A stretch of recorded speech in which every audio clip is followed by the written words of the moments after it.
This video is sponsored by Brilliant. The first 200 to use the link in the description get 20% off the annual subscription. September 9th, 1976. The day Mao Zedong died, 3 decades after founding the People's Republic of China. Few countries are so easily divided into two distinct eras. With his death, the economic walls around the Red Dragon slowly fell, allowing the largest population on Earth access to the world economy. In 1978, there were essentially 0 private companies. All were state-owned, with only a tiny 140,000 people or 0.01% of its population employed privately. Just 3 years later, thanks to Mao's successor, Deng Xiaoping, that number was already 16 times higher.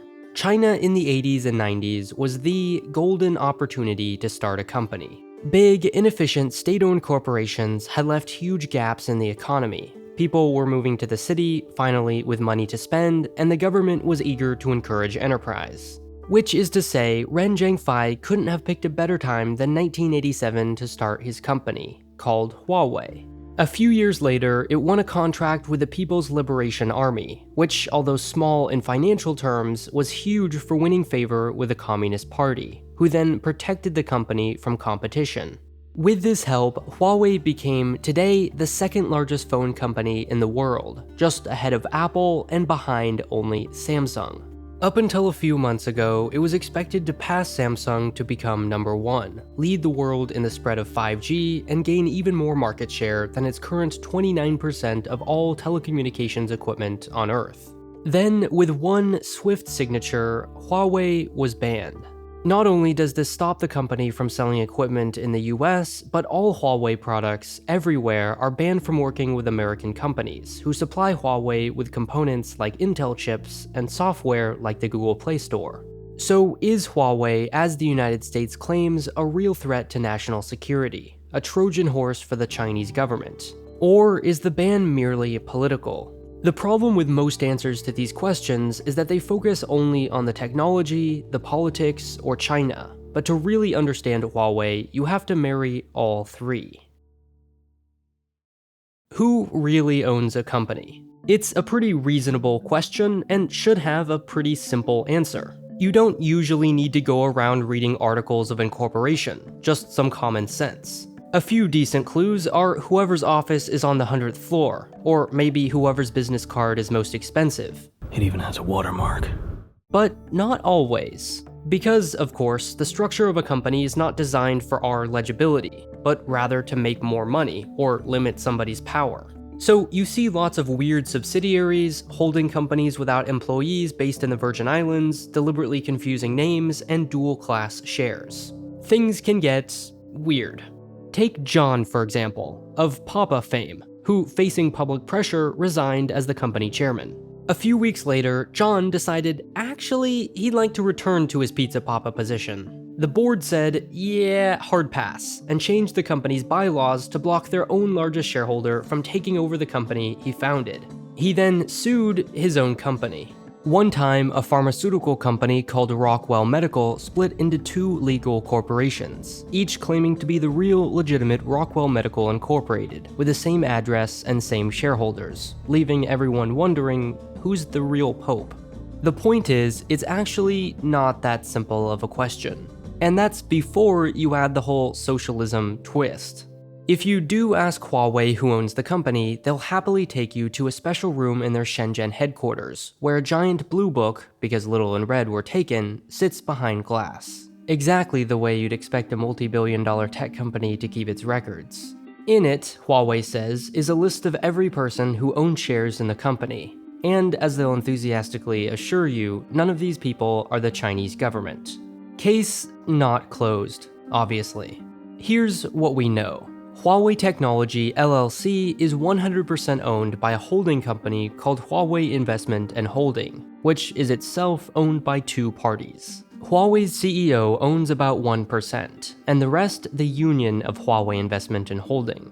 It says this is only for legal reasons, and I'll remind you, convoluted ownership structures aren't at all unusual. For all practical purposes, Huawei claims, the company is owned by its employees, the names in the blue book, who own stock in the company. But again, it's not so simple. What Huawei calls stock is actually, apologies in advance to non-business majors, synthetic equity, or for Maximum put it in the parking lot synergized circle back jargon points, restricted phantom shares. Ooh, phantom, spooky sounding. It's a lot like regular equity. Shareholders, in this case Huawei employees, receive a share of the company's profits, a dividend. They stand to make money, so they're incentivized to add value to the company. Except it's synthetic, as in not totally real. It can't be sold or transferred, doesn't give much say in the operations of the company, and if an employee, for any reason, leaves the company, he or she must also sell back their shares. As two American researchers summarize, quote, "This virtual stock ownership has nothing to do with financing or control. It is purely a profit-sharing incentive scheme." When we ask the question, who owns Huawei, what we're really asking is who, if they really wanted the company to do something, like, say, spy on foreign countries, has the power to do so. The answer, it seems, is the union, who owns the holding company, who owns the company. So, who controls the union? This time, the answer is much easier. Under Chinese labor law, unions are subject to their superior branch. Local unions answer to provincial unions, all the way up through a winding python of hierarchy, ending at the chairman of the All China Federation of Trade Unions, who also sits on the National People's Congress. Unions in China are, therefore, largely an extension of the Communist Party. Now, you'd be right to point out that this alone shouldn't be enough to ban an entire company from doing business with an entire country. After all, this logic applies to many Chinese companies, not just Huawei. It would be ridiculous to ban all of them. To that, defenders of the ban would say, but Huawei is no ordinary company. It has a long history of alleged misbehavior. Its CFO was quite prominently arrested in Canada on the grounds of violating US sanctions on Iran. Cisco accused the company of copying their manuals after finding the same typos in Huawei's, which its CEO said was just a coincidence. The CIA also claims it has evidence that Huawei has taken money from Chinese intelligence services. And finally, in 2012, China gave the African Union a new $200 million headquarters in Ethiopia. Then, last year, a French newspaper quoted anonymous technicians in the building who claimed they caught Huawei equipment copying and sending data to servers in Shanghai, which China and the African Union officially deny. On one hand, there's a lot of smoke here. On the other, there's also a lot of people who have a strong interest in you believing there's a fire. All of these incidents are alleged, and neither the UK nor the US has ever presented clear evidence of a backdoor in Huawei equipment, despite having many years to investigate. Before the ban, before its phones were cut off from Google services, before it lost its relationship with ARM, before it was indirectly forced to sell off its undersea cable business, Huawei was unstoppable. Experts tend to agree that it's years ahead of anyone else on 5G technology, and that its equipment is, in general, significantly cheaper. That's why, despite pressure from its allies, Britain has continued buying Huawei equipment. Doing so saves at least millions of dollars. It mirrors the predicament many countries around the world face with Chinese investment. Even knowing the risk of dependence on China, can they resist the economic benefits? It's no secret that while this is going on, the US is in a trade war with China, and banning Huawei gives it both negotiating leverage and protects American telecommunications companies from foreign competition, exactly at its strongest. So make no mistake, the ban is political. It's been strongly hinted as being on the table for trade negotiations, and it's quite possible the ban will soon be reversed if a deal is made.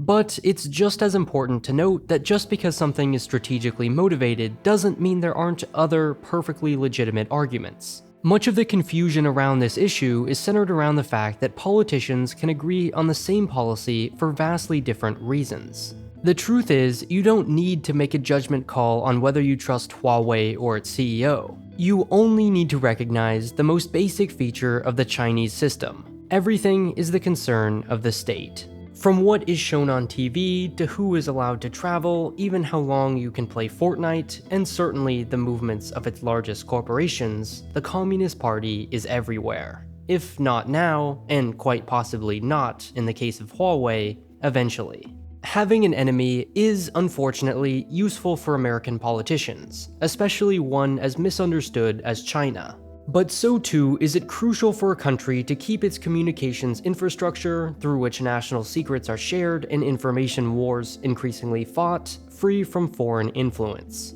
This is much bigger than any one company, bigger than who controls 5G, bigger even than the trade war. It's really about the Chinese system being used against it. The story of Huawei is very much the story of China. Both only realize their full potential upon opening up to the world's markets, where Huawei now makes much of its revenue, and how China was turned into one of the most powerful nations on Earth. Huawei is what it is today to a significant degree because of its close relationship with and subsequent protection by the Chinese government. Now it's a victim of that same closeness, the other side of that very profitable coin, which ironically has long blocked many Western tech companies, Google, Facebook, Twitter, YouTube, from operating in China, on, you guessed it, national security grounds. China would like the benefits of free, open trade abroad while closely protecting and controlling business domestically, but now it's forced to choose. In a trade war like this one, each side is trying to use game theory to interpret and outmaneuver their opponent, who may or may not be lying. For example, say there are two types of people, knights who always tell the truth and knaves who always lie. You say, if I asked if you were a knight, what would you say? And they respond, no. Which are they, knight or knave? To see the answer and solve other problems like this one, check out the interactive logic, computer science, and math courses on Brilliant. You can even do them offline with their iOS and Android apps. If you want something more bite-sized, Brilliant also has daily challenges in math, science, and engineering. You can use the link in the description to start learning for free, and the first 200 people will get 20% off the annual premium subscription, so you can view all daily challenges and unlock dozens of problem-solving courses. Thanks again to Brilliant and to you for watching this video.